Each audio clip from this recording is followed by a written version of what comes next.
In this video, we're going to talk about ethics, and we're going to look at it from a mathematical perspective through the lens of geometry.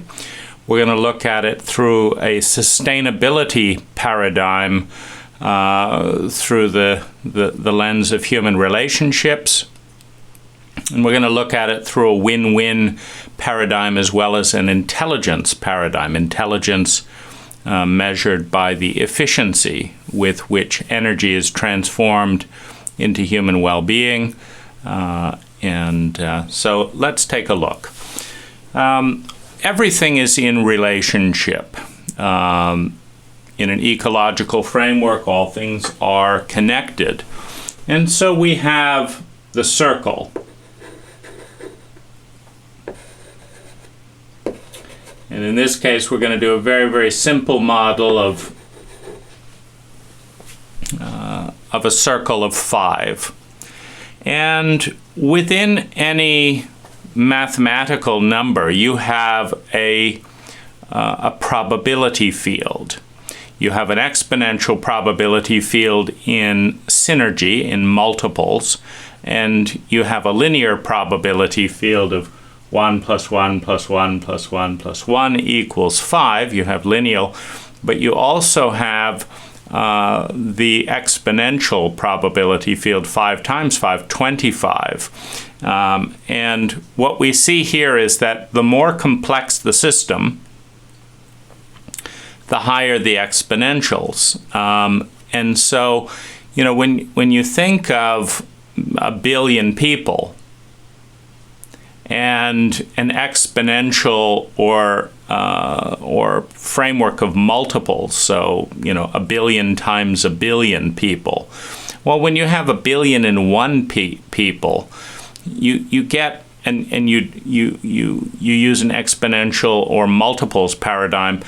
You now get a whole nother billion possibilities because of just one more person. Because that's one more variable in relationship with the entire system, in this case composed of people. And the question is, from a framework of intelligence, the efficiency with which energy is transformed into human well-being, the question is, how do these different, distinct individuals interact in a way that releases the exponential potential as opposed to the lineal potential? Because if you're a good capitalist and you have $5 and you have two choices, you can add them all up and say this is $5. Or you can do a multiple. You can release the potential, the exponential potential within those $5 and say, no, this is $25. I'm going to use these $5 in this way. And in doing so, they will not just produce $5 of value. They will produce $25 of value. Anyone with a brain wants the $25. They want the exponential return on investment, not the lineal return on investment. And so the question is, how do you organize objects or individuals or units of energy in such a way as to release the multiple? And this is really the ethical path. Because if we have our circle here, we can have one thing here, another thing here. We can have this thing in opposition and this thing in opposition. So now we have 1, 2, 3, and 4. These two energies cancel each other out, thus leaving 2 on the table. And these two energies are not necessarily complementing one another. There's this one going here and this one going here. These two canceling each other out, and you've got no synergy. In fact, with the canceling out dynamic, you've actually reduced. It's like you took people that were busy cooking and eating and, trimming the garden, etc., and you took them into a tug-of-war in which, after vast amounts of energy, you just moved an inch or two this way or that way, you've actually taken pieces off the table. It's like you've paid one person $1 to open the door, and then you've paid another person $1 to close the door, and they sit there, and all you get is a broken door. And so, when you have direct opposition, you actually take pieces off the table, or it's the most inefficient way of engaging. And so one could think wars are among the most inefficient ways of engaging. But how do you engage in a way that is intelligent? And what I'd like to suggest is that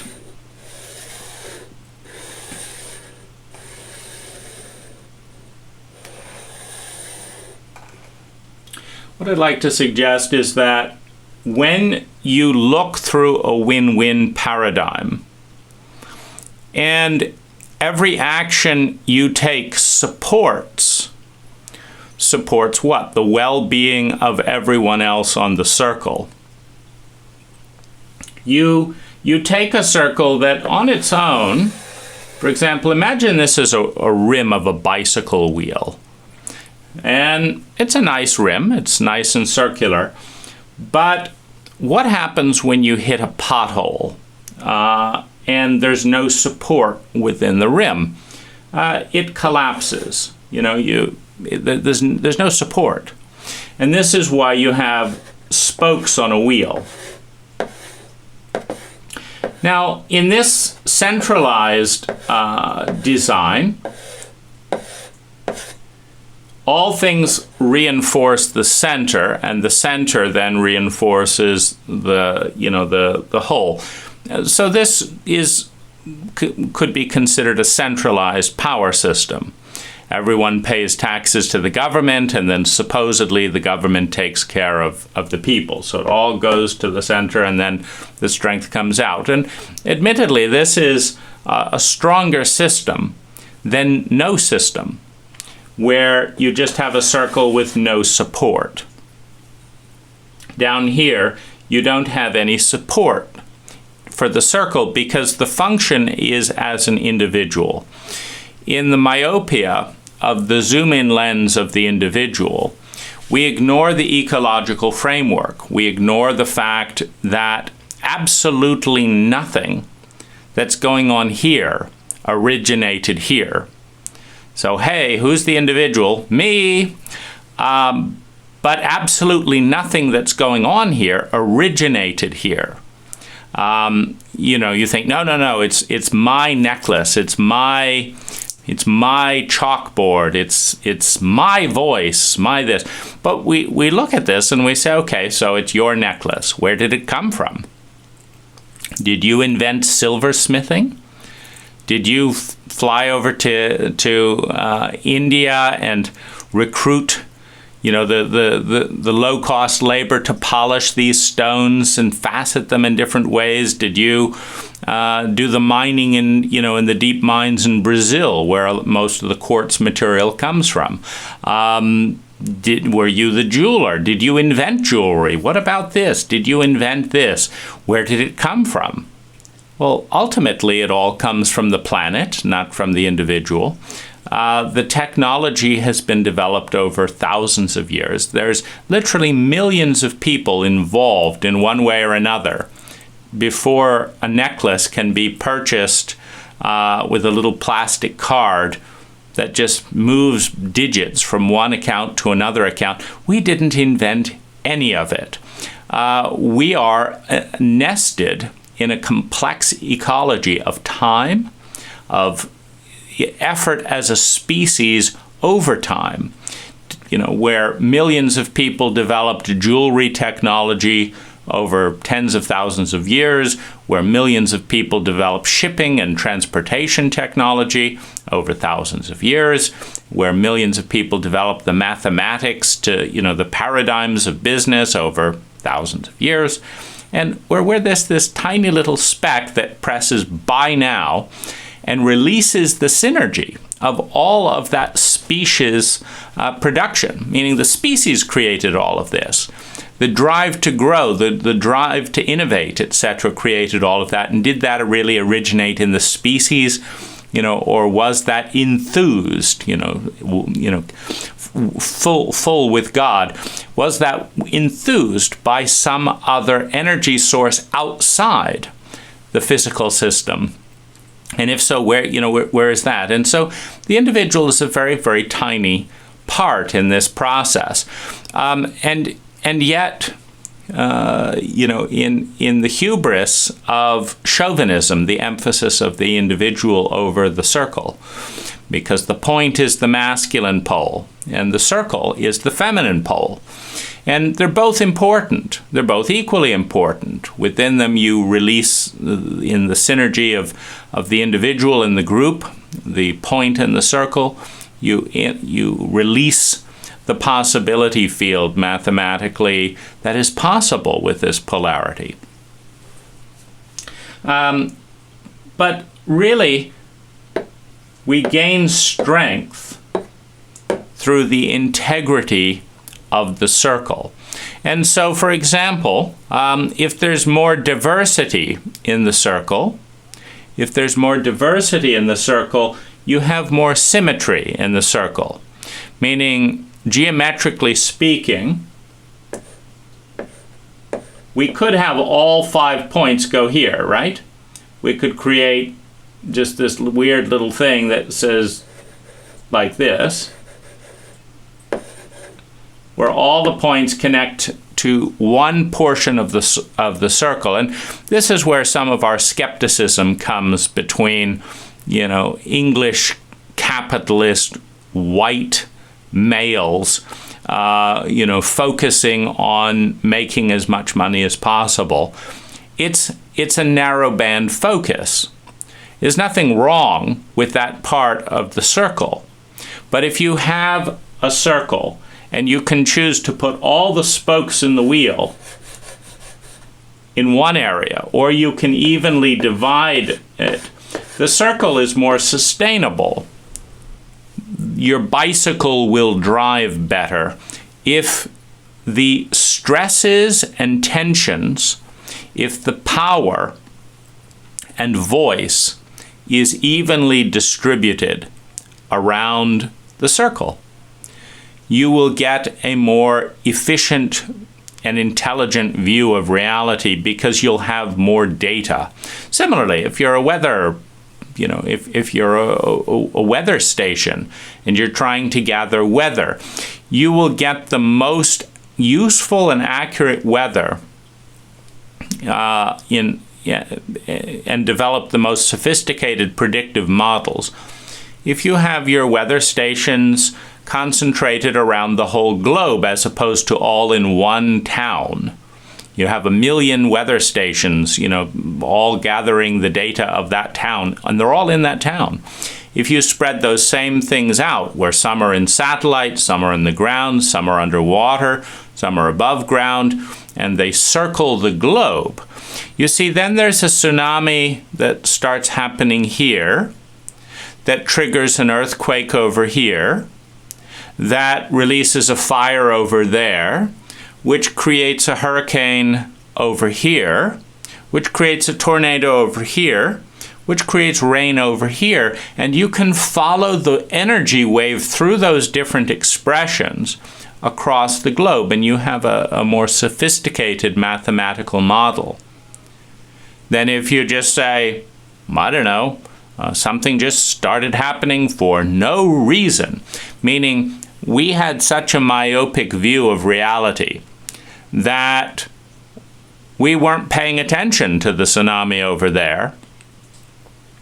And then Refugees just came out of nowhere? What were they thinking? Why are they coming now? I don't know. Get them out of here. You become reactive to the degree that one is myopic or simplistic. Simplistic meaning there's no connection between a tsunami over here and refugees over here. They just came out of nowhere. And so to the degree that we are shocked is to the degree that we are blind, myopic, or simplistic. Blindness, I can't see anything, willful or otherwise. Myopic, I'm zooming in. I'm using my zoom lens, and I'm just focusing all my attention on this leaf here. There's this very interesting leaf. And then suddenly I'm hit by a truck. It's like, where did that come from? I didn't see it in my leaf. No, it's the zoom lens doesn't reveal that kind of stuff. So you have to zoom way out, and you have to turn 360 degrees. You say, oh, there's a truck coming. Now it's coming closer. Now it's coming closer. Now it's coming closer. And boom, it hit you. It didn't come out of nowhere. It's all, you just were looking through a myopic lens. And then simplicity. Oh, there's no connection between disasters and immigration. Why? Because I don't want to think about it. There's no connection between poverty and crime. Why? I don't want to think about it. Meaning I want to vote for things that make poor people poorer, but then I want to blame someone for the crime that always is correlated, meaning crime is always correlated with poverty. When poverty is institutionalized in such a way that you get into these vicious circles where the trillionaires become trillionaires and double their trillions far more than the hand-to-mouth person can get a job. And in that kind of a dynamic, as you get more asymmetrical, you can also look at the efficiency of ethics in terms of a bicycle wheel. As things get more and more out of balance, you get a bicycle wheel that becomes more and more elongated. As it becomes more and more elongated, it's a rockier ride for everyone on the bike. And remember, we're connected. It's not some radical, we're connected. And so it becomes a difficult ride for everyone. It also, if you think of in terms of a dam, if you create an imbalance of water is a form of energy, and you put a dam in here, so the water goes higher. The higher the water gets, the more likely the dam is to burst, because there is a creation of resistance. And what's interesting is the dam has to get thicker and thicker and thicker to not fall over the higher it goes. And so, how the ease of building a 3-foot dam, which creates 2 water levels, one level here and one level here, the ease of doing that is pretty easy. But if you want a 1,000-foot discrepancy in water, where you have 1,000 foot of water up here and then 1,000 feet below, and you maintain that, the dam that you have to build is exponentially bigger. And this is very similar to, discrepancies in energy in any form. If you want to have trillionaires and hundredaires, meaning people that can barely get enough food, and then trillionaires, you've created this huge vertical gap. And that gap creates a polarity where a majority of people start to want to pull down that wall and access that energy. And so it takes more and more energy in security forces, in military forces, in policing forces, in defenses, in cameras, in surveillance, in encryption. It takes a bigger and bigger wall to maintain this separation. Whereas when you have a level water, when this dam is eliminated and the water is level somewhere in the middle for everyone, you do not need any security. You do not need to have any force or defense, because it's kind of like if you're eating mealy crumbs, what is it? Bug-infested wafers of military food. And right next door, they're having salads and caviar and, wild-caught salmon and, roasted boar and, I'm a vegetarian, but whatever is, delectable in your eyes, chocolate cake, then you've got to, if you've got hungry people over here and this feast over here, you've got to employ security, or there's going to be grabbing on the other side of the table, because there's this big imbalance. And when there's imbalance of that nature without empathy, imbalance without empathy leads to violence, because the lack of empathy in and of itself is a certain violence, because it's violating the awareness of our connectedness. I know what it's like to serve one's country and have PTSD and be homeless and be begging for pennies from the country that threw me away into a chasm of insanity and PTSD that helped me lose my family. I know what it feels like to have that go on. That's really gotta suck. And I could do something. I could share some of my caviar, right? I could, open up, I could open up some of this energy, which would be the intelligent choice from a position of empathy. Empathy being, we are connected. The bicycle wheel turns best when we're all in a relatively good state of health, because you can think of, in that billionaire program, one person can change the lives of 1 billion, but not if they're sick, not if they're traumatized, etc. That needs to be a healthy person. And so, but I don't care about the circle, because I'm a chauvinist. I'm all about me, meaning nothing about me is truly all about me. Well, it's my body. Well, where did it come from? Well, it came from my parents. It's not all about you, is it? Well, where did their bodies came from? Well, it came from their parents. Not all about you either, is it? Well, where did all these bodies came from? They came from the planet. They came from nature. Not all about the human species, is it? Well, it's all about me now. Well, where did now come from? It's connected to the past, and it's connected to the future. So we've got this tiny little myopic point defending itself against the cacophony of synergy and the scientific reality of interconnectedness through time, through space, through generations, through human beings. And the fact that we cooperate, the fact that I can click buy now and a necklace shows up for a mere $130, 2 days later, is the miracle of synergy. It's the miracle of interconnectedness. It's the fact that millions of people all around the world cooperated to develop the computing power, to develop the cloud power, to develop the internet, to develop the shipping industry, to develop the packaging, to develop the tracking numbers, to develop the vehicles, to develop oil and gas to drive the vehicles, and now electricity to drive the vehicles, and the battery technology. And all of that went on for the grace of buy with one click.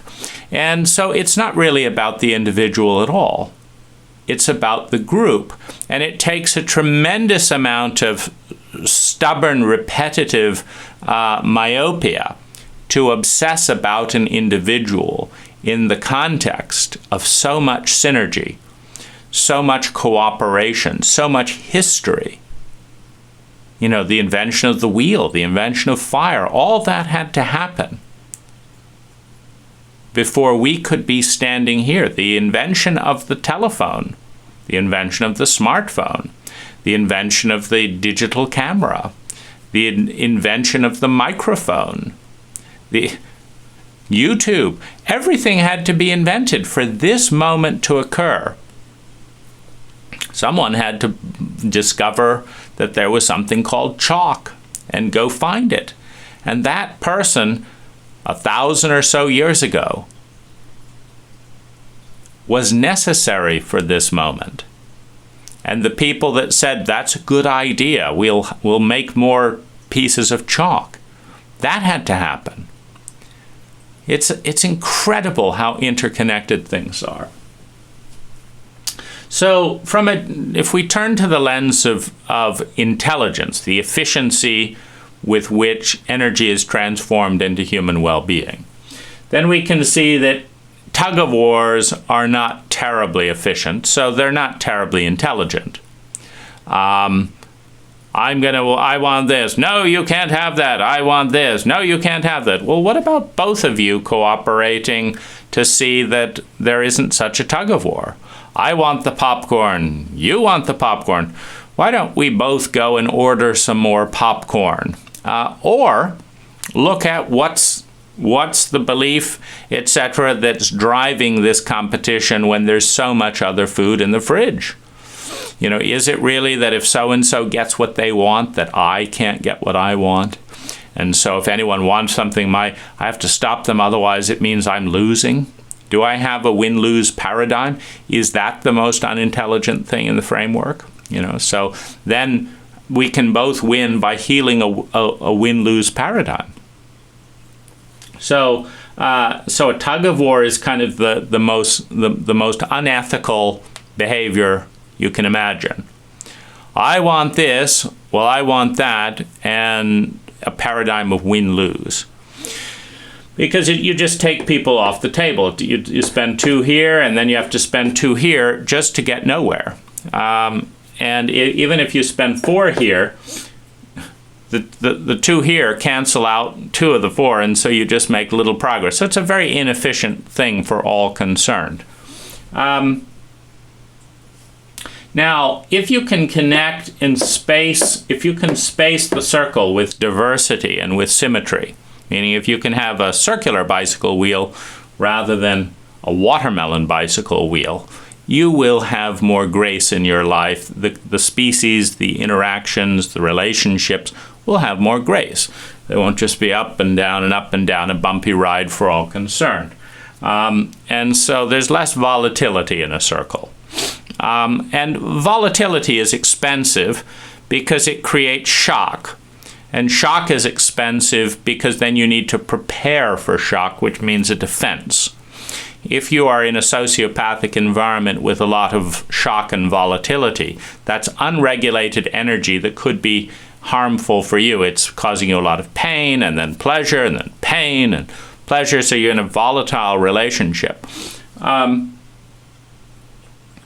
You have to spend money to buffer that. Oh my gosh, it's too much. I've got to separate myself from you because you're too volatile, you know, and now you have to take action to protect against volatility. Well, the circle is the equal circle, the symmetrical circle is the least volatile, most efficient shape known to our minds. You know, and when we turn that into a sphere, so that you encompass all the different dimensions involved rather than your little dimension, now you've got vast symmetry. You've got vast grace. You've got vast intelligence. Intelligence is the efficiency with which energy is transformed into human well-being in the case of transportation. Being able to have a spherical shape. I mean, we've got the circle. But imagine once our wheels can turn spherically, Imagine once we have spherical wheels and we don't have, and the spherical wheels are manipulated with the same grace as our circular wheels. Can you imagine how easy parking will be? Passing will be on the freeway, etc. You just see a place and slide into it, and you're going along this way and you go here, and roads don't have to have such a big radius because, you know, you can just use your wheels to go wherever you want. So spherical wheels are even more graceful and symmetrical than circular wheels. But the circle is a good place to start. We're dealing with a two-dimensional environment.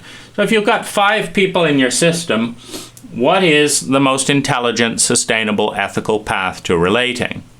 Well, it looks like this. This person has a strong relationship with this person and a strong relationship with this person. This person has a strong relationship with this person and a strong relationship with this person. This person, strong relationships. Now, what is a strong relationship? It's a sustainable win-win relationship. A sustainable win-win relationship is a strong relationship. And how does it create strength? It strengthens the circle. This circle is stronger in some ways than the centralized, because it's decentralized power. You see, you've actually, here you have the point, the masculine at the center of power.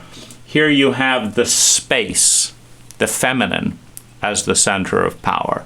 It's decentralized, symmetrical power. And then the question is, well, could this be any stronger? And the answer is yes, because there's a few points in the integrity. Because that's another thing. What's the integrity of a structure? The integrity of the structure is the strength of the structure. The integrity of the bridge is determined, will the bridge fall down? Well, when you're building a bridge and hundreds of cars are crossing the bridge, you don't want the bridge to fall down, so you want it to be strong.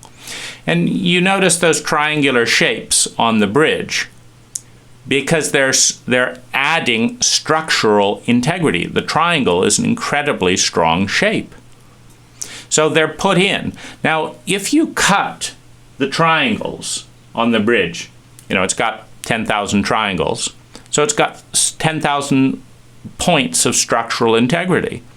So if you go in and you cut the triangles, the bridge will fall down. And if you cut them secretly, it will shock everyone.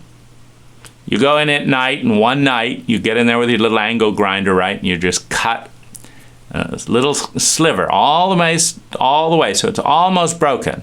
The next night you come back and you file away and you cut another of those triangles. And after 5 years of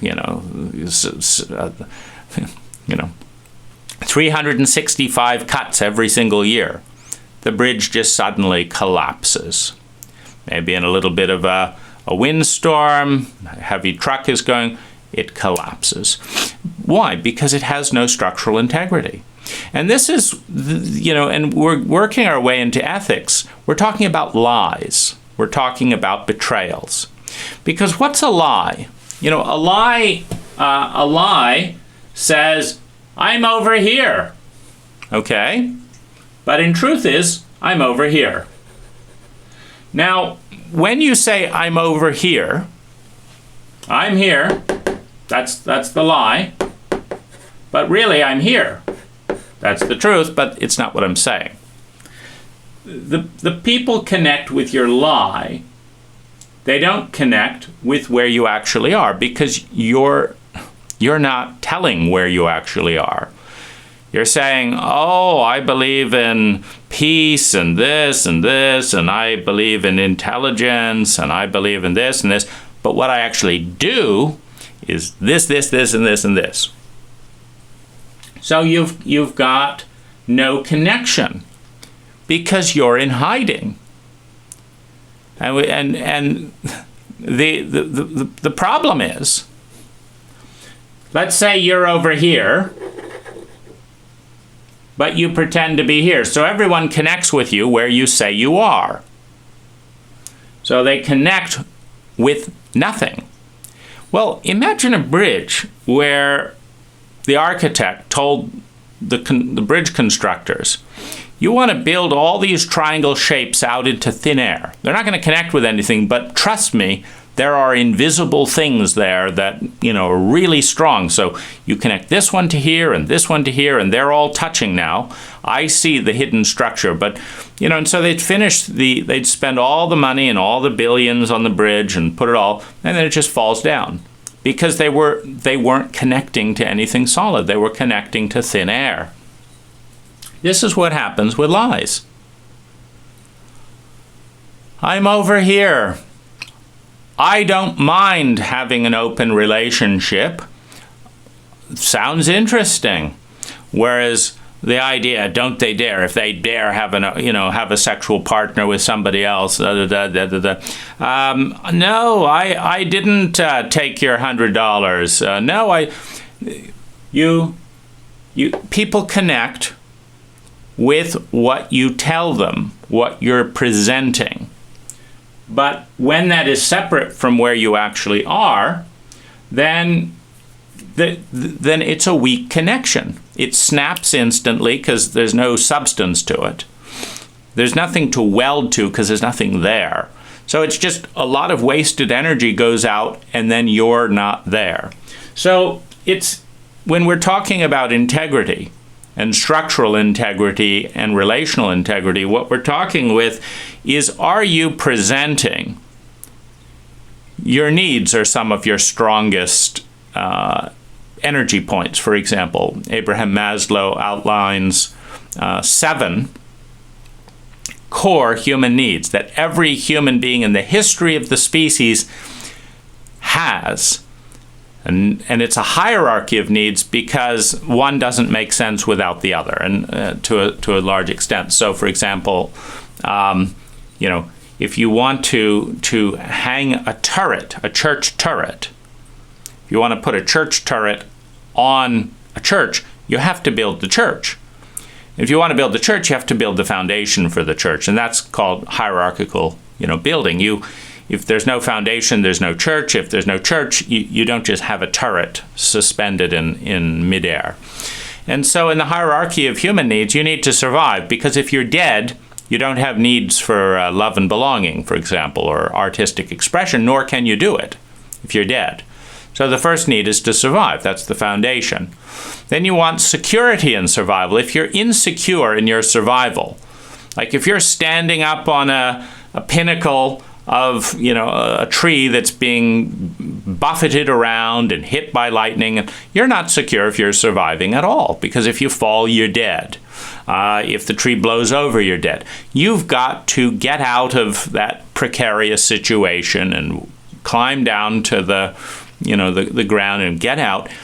And you got to do that before you start thinking about your personal relationships. Because if you're dead, you don't have any personal relationships. You're dead. So there's a logical hierarchy of human needs, and it goes survival, security, love and belonging, self-esteem. And each one strengthens the one before it and is possible because of the one before it. And it's a hierarchy of human needs. Now, needs are intense energies. They're intense drives within each one of us. So survival, a very important need. So let's think of this base need then of survival.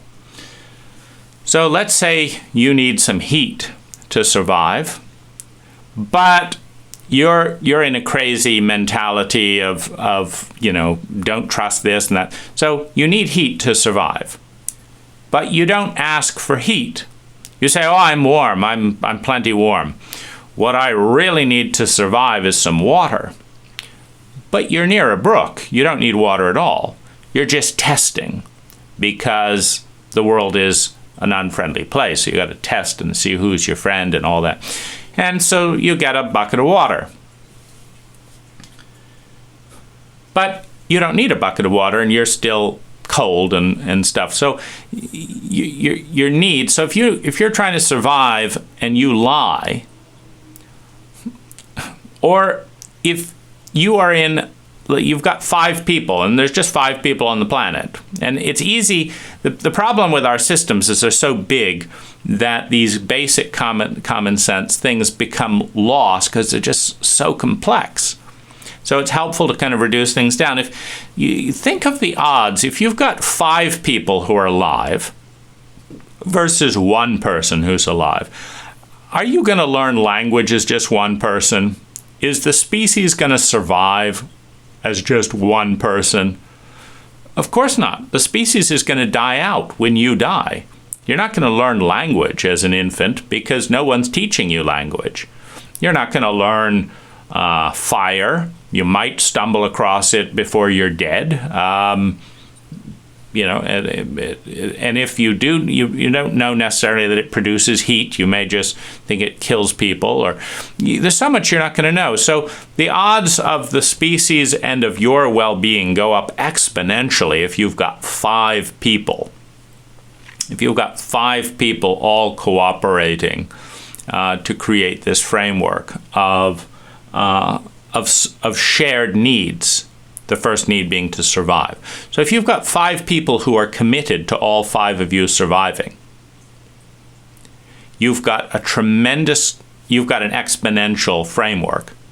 So, but to do that, you have to transcend egocentricity, which is the thing that says that I'm the only one that counts and I'm an isolated individual, and I personally created myself, my world, my technology. I designed all the cars. I manufactured the fuel system. It's all me, and I'm the only one that matters, of course. Because you think, well, I'm the only one that matters. Well, does it matter that the person who designed your brakes in your car didn't think that they were the only one that matters, so they didn't bother to put your brakes on properly? You see, myopia is a profound state of ignorance and stupidity. It doesn't work. You need all of those people.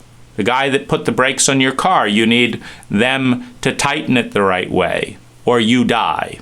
The guy that built the cable for the brakes to go on the car, they've got to put the right amount of steel in the cable and twist it the right way and pressure test it the right way so the cable doesn't snap, so you don't die. All these people have to be competent. They've got to live and do well so that you don't die. So the myopia of self-centeredness that says, well, it's all about me, is absurd. It's unscientific. But it's in one of the great ironies of chauvinistic science, you have this thing of it's all random, it's all about you, nothing matters, etc. So there's plenty of stupidity within the politics of science, but the actual mathematics of probability fields are, a 10-year-old can figure them out. Do you want people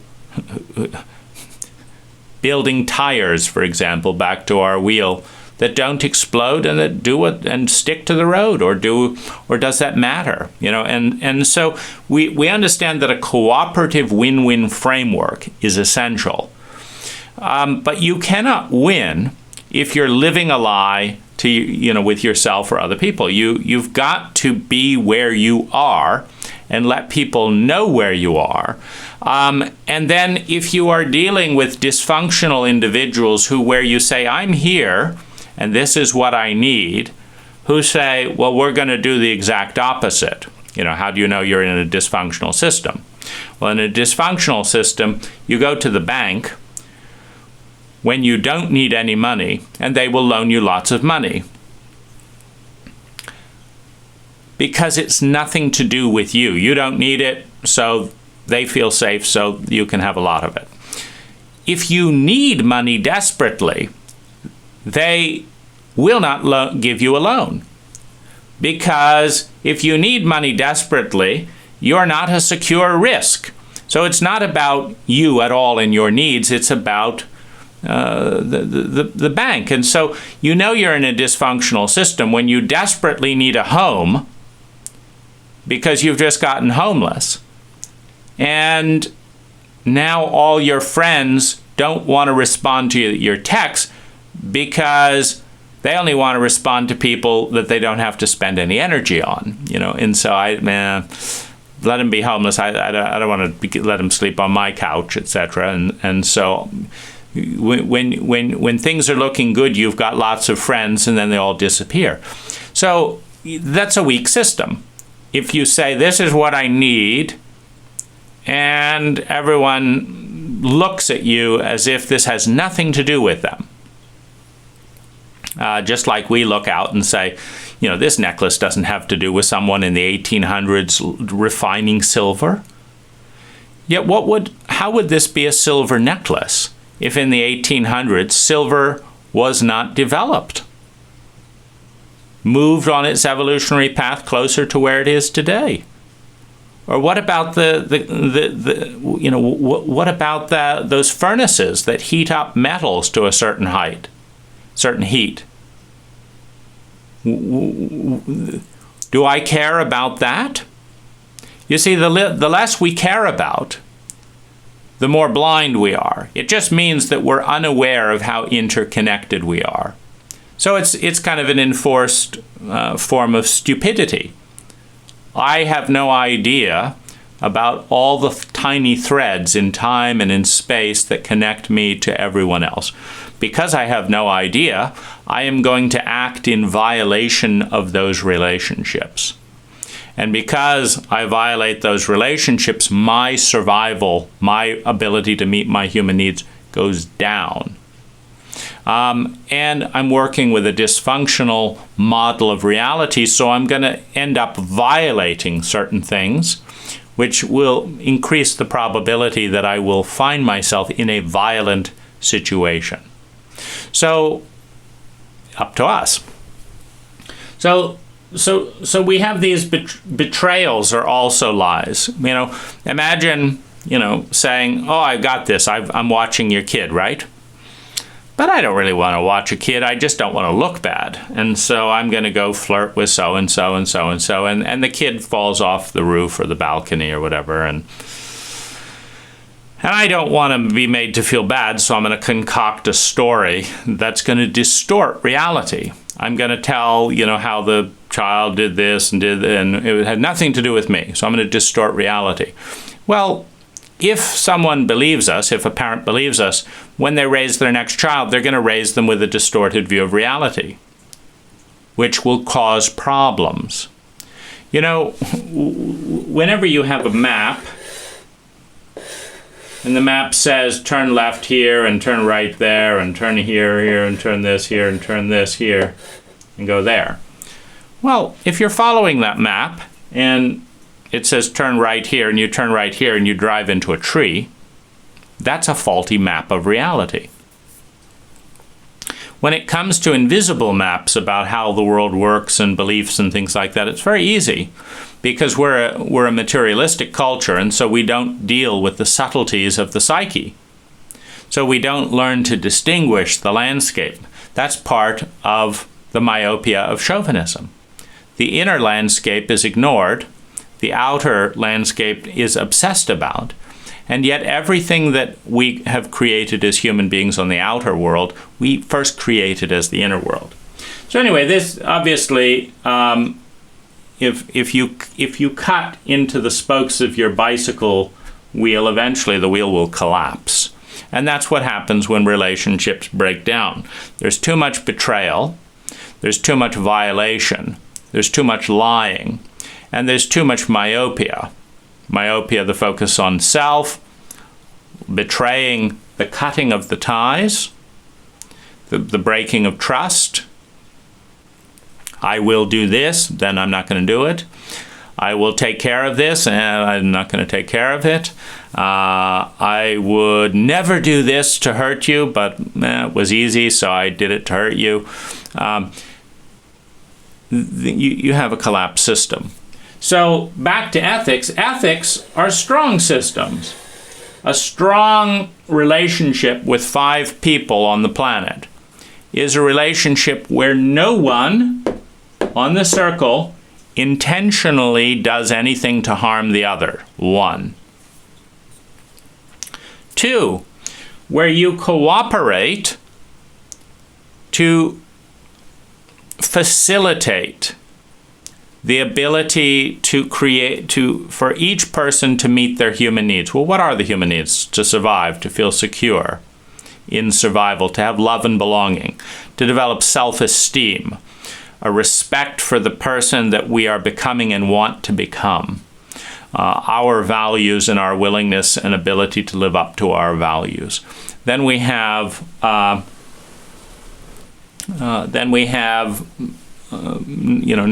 only self-esteem, but we have the development of our talents and gifts. We each have unique predispositions that we're born with. We could become really great at the violin. We have a design sense or whatever it is.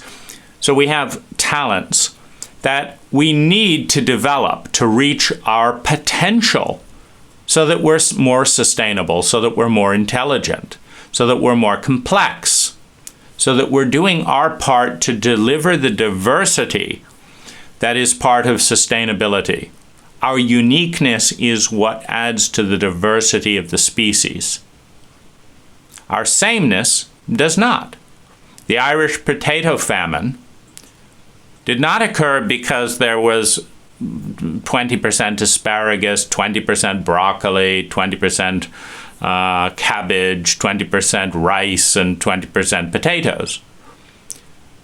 The reason for so many deaths in the Irish potato famine is monocropping. Every food was the same. So once a blight wiped out the potato crop, they ate potatoes for breakfast, they ate potatoes for lunch, they ate potatoes for dinner. It was a very concentrated system. So concentrated power is vulnerable power. Concentrated resources are vulnerable resources. Concentrated energy, meaning if you have an electrical system that all goes back to the same substation and the substation blows, then everyone's without power. If you have 1,000 different points, this is the benefit of solar power, for example. When every home has their own solar panel and their own battery and is connected to the grid, now you have decentralized power. Now you have power that is being shared. So if one person's battery breaks down, they can just connect from the grid from everyone else's. If the power line, that's coming into the area comes down, they can feed themselves with their own battery power and their own sun power. You've got a more resilient system the more diversity you've got. And this is why, every human being has the potential, if born into an intelligent culture, to be a profound synergy for the species. Just like every individual has the potential of ending up in a tug-of-war where that cancels themselves out. So you have strong, and then right after developing one's gifts, there is the sense of bringing those gifts out in the world. So I've studied this. Now I'm bringing it out into the world. Now, when you bring unique competency out into the world, you synergize the world. And in a healthy system, one receives honor. In a dysfunctional system, you have a Copernicus or, someone challenging the Catholic Church, and they threaten to kill you because you're different than the dogma. But in a healthy culture, you bring a uniqueness of talent, and it is honored because it strengthens the integrity of the system. And it is a human need to develop our unique abilities to their full potential. Now, we next then go to, the need to transcend. You have the abundance of synergy, and then you have the need to be bigger and identify with something bigger than the self. And this often comes later in life, as one of the flowerings or fulfillments of the species, where part of one's energy is preparing to leave the system of individuals and the system of physicality to enter a state of consciousness that is more aware of its interconnectedness. But within the human framework, there's the need for a legacy. There's a need to focus on leadership with things more important than oneself. And so you have this wonderful sense of the kind of the ultimate human need is to go beyond human. Now, if you think of cellular design, this is, of course, transcendence is a part of life. Every system has to have an entry and an out point. And we have that in the breath. You have energy that comes in the body and experiences itself in the body. And then it breathes out. It transcends the body that it was a part of. That release, you have the blood that comes into the cell and the blood that goes out of the cell. You've got the food that comes into the body and the nutrients that comes out of the body. You have a process that ultimately you go into a system and a structure and then you exit it. You have a stream that goes into a lake and then fills the lake, and then at some point it flows out of the lake somewhere, either underground or over. It has to exit the system for life to continue. Everything is in a rhythm, and it is that rhythm and the vitality of that rhythm that keeps it alive. So we have our system. So if person A, let's call him Adam, and Jill are in a relationship of synergy, then both of their ability to meet their human needs goes up as a result of the relationship. Now, this could be something like, I'll trade you some of my potatoes and you trade me some of your asparagus. Okay? Now, there's the synergy aspect of the relationship is multiple fold. For example, Adam's potato crop may fail one year, and Jill keeps him alive with her asparagus. But next year, he repays her and grows more potatoes, and now Jill's got a more balanced diet. But also, what if one year the asparagus crop dies? You see, the more points in a system, the more resiliency is possible. And this is incredibly important to understand mathematically. Mathematically, it's a little bit much, frankly, for Jill to keep Adam alive. But you see, Adam is not just in relationship with Jill. He's also got Susie over here, so who he is also sharing potatoes for her tomatoes, right? And so you have maybe he gets some tomatoes and some asparagus, and pays them both back, and there's less of a burden. It is absolutely reliable that in one arena or other there will be a crisis, and for certain individuals. But if that load is distributed evenly throughout the circle, it's not a big issue.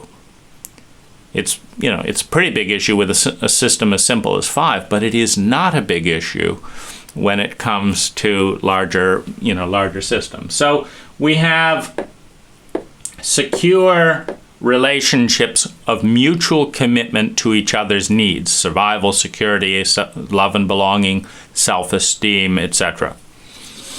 The whole circle benefits.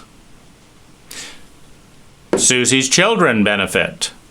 Jill, as she has children, benefit from the strength in a sustainable ethical relationship of mutual commitment to meeting shared human needs. Then we have Paul over here and Fred over here. Now,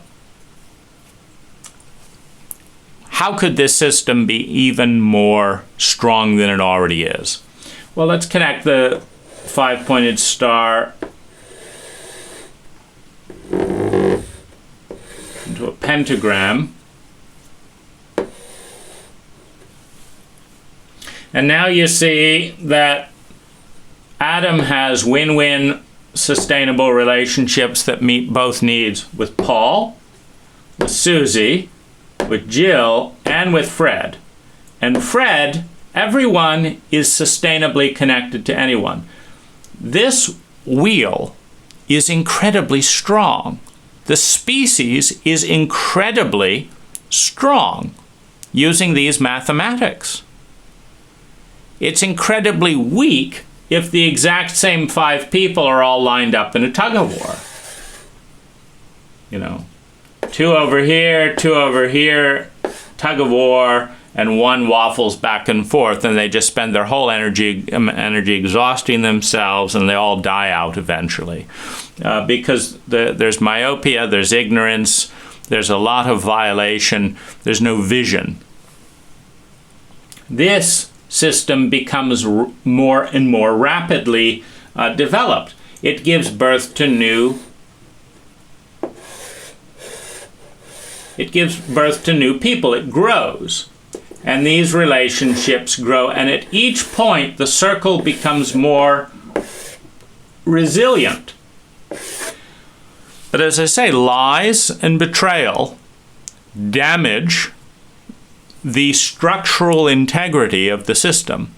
They're also inefficient. So in the framework of intelligent, the efficiency with which energy is transformed into human well-being, think how inefficient it is to say, hi, I'm ordering a pizza, bring it to 232 Whisper, and they bring it there and you're not there. So the pizza goes cold, you don't get it because you thought it was a great idea to give the wrong address. You've broken the thread.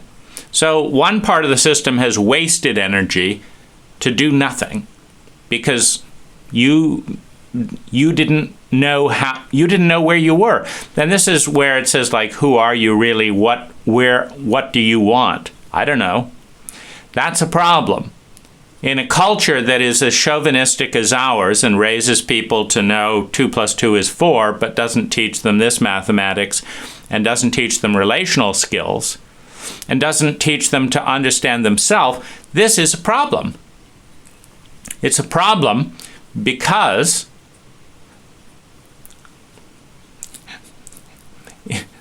the entire system of the species becomes dramatically more vulnerable when you say, I'm here when I'm really here because I don't really know where I am, and that's what everyone else is saying. That's how a lot of these things, there's a tremendous amount of energy, and in our culture there are a tremendous amount of people who do not feel very loved a lot of the time. Now, love is the facilitation of human needs, and then moving on as a higher octave to human preferences, but human needs to survive, feel secure, feel a sense of love and belonging. You belong, and you know that you belong when you are made sacred. And you know you're sacred when people are willing to sacrifice for your needs. When the potatoes didn't work out and Jill and Susie ponied up some asparagus and some tomatoes and you made it through, that's love. It's the facilitation, it's the feeling you get when someone helps you to meet your human needs, And so we're not talking about breast size here. And this is the confusion of a culture. Meaning when certain things that have nothing to do or are counter to the production of human needs are redefined as love or even attractive. It's highly attractive to lose my job, do this and this and this, to go have a fling with my best friend's this and that because her breasts are bigger or something. This is not love. It's not intelligence. It's massive amounts of betrayal in the system. It's not self-loving. It's insanity. But it's an insanity that it's one of the reasons we can look at advertising as one of the most dangerous elements in our culture, is because the entire point of an advertisement is to convince you that something that you don't need is something that you need, or to convince you to look at this set of metrics rather than these set of metrics that actually have more to do with your well-being. So this is what you need for your well-being, but then you're not going to buy our product. So we have to distort reality. We have to tell you, for example, that if you buy a Porsche, there will be no traffic. How do we tell you that? Well, we show the advertisement on streets where there's no traffic. We're never going to show you a Porsche ad in rush hour traffic, because that's real. And you don't need to drive 220 miles an hour in rush hour gridlock. It's absolute. You're just sitting there listening to the You're in that, you can't move, but you've got this giant energy that's overheating the car, making lots of vibration and noise. And if you tell the truth about that, they'll buy a Prius. So we can't do it. So you have to clear all the roads. When they do advertisements for these race cars, they get permits to clear the whole road to create a distorted version of reality. Then they have them racing through the roads, not following the speed limit. And of course, the police don't bother them during the ad. And they distort every aspect of reality. And then they say, if this were the version of reality that was real, this would be a great buying decision. And you'd think, oh my goodness, that's a great buying decision. The only trouble is it's not real. There's never open roads in California traffic to drive that. There's never policemen that let you drive by at 220 miles an hour. And when you arrive at the end with your Porsche, there's never a bikini model that's saying, oh my goodness, I don't care about the conversation. I don't care about the tenderness. I don't care about any of your personal skills. The fact that you've got a noisy, gas-guzzling car, I just can't wait to have sex with you. That doesn't exist either. The whole thing is a joke. But that's how far from reality we have to get to sell Porsches. So that's how much reality is distorted in ads to do it. Well, that's dangerous, because there's some part of us that believes in people, and that part is being betrayed when the advertiser knows it's full of shit, but they'll get their paycheck at the expense of everyone else. There's a certain betrayal there. It's like, I thought you knew we're connected and that people tell the truth. No. I don't know that. I don't give a damn about your experience with your $200,000 Porsche. I don't give a damn. I made my advertising revenue. And so that's all I'm looking at is a tiny picture, not a big picture, a tiny picture. And I'm pretending it's all about me when in fact I'm in an interconnected framework. It's dysfunctional. It falls apart. The more people you add in a win-win framework meaning as a result of this interaction, our ability to meet our human needs went up. Your ability went up, my ability went up. That's a good thing. This is, of course, exploitive when you have, for example, a monopoly business owner decides to cut wages so that they can build a yacht. But they're cutting wages even beyond the point where people can rent and buy food and pay medicine and all that. This is dysfunctional because their own people will start dying. So now there's less workers to build this, and now they have less customers. Henry Ford was actually sued by shareholders for reducing the price of the Model T and doubling the standard wage. He gave people $5 an hour, which was double the $2.50 of other automakers. And he was sued for wasting the shareholders' money. But what he was doing was he was making sure that every one of his employees could buy one of his cars. and wanted to work there, and was so it was incredible. Ford Motor Company is the only motor company in history that hasn't gone bankrupt in the United States. This is but so you have this even within phony capitalism. Within phony capitalism, you have this framework where you pretend that being ruthless and sociopathic and myopic leads to a sustainable business. It doesn't. Your customers go elsewhere as soon as they discover that's your temperament. It's hard to be ruthless and sociopathic over here and then great fun over here. That's a split personality. That's mental disease. And so when you cut the circle in half, you split the circle, for example, you've got then a very difficult system. Imagine driving a bicycle and your bicycle is in half, and then they're in a tug of war and none of them are interested in moving. So ethics is at its core win-win, sustainable, loving relationships with an ever-increasing circle of complexity that is moving towards symmetry, moving towards uniqueness, which leads to resilience. Monocropping is the most vulnerable form of agriculture because one disease can wipe out the entire crop. And so this is why organic gardening is more ethical than chemical gardening. At the end of 20 years of chemical gardening, you have less topsoil, less biodiversity, more toxicity in your water, your soil, and you have less of it. That's not a sustainable relationship with the planet, or your neighbors, or your own health, or your customers. In organic gardening, where you have 30 or 40 crops, diseases come and go as part of the natural immune system of the planet. If one crop goes, the other ones do fine. You have more and more soil every single year. A sustainable and ethical marriage.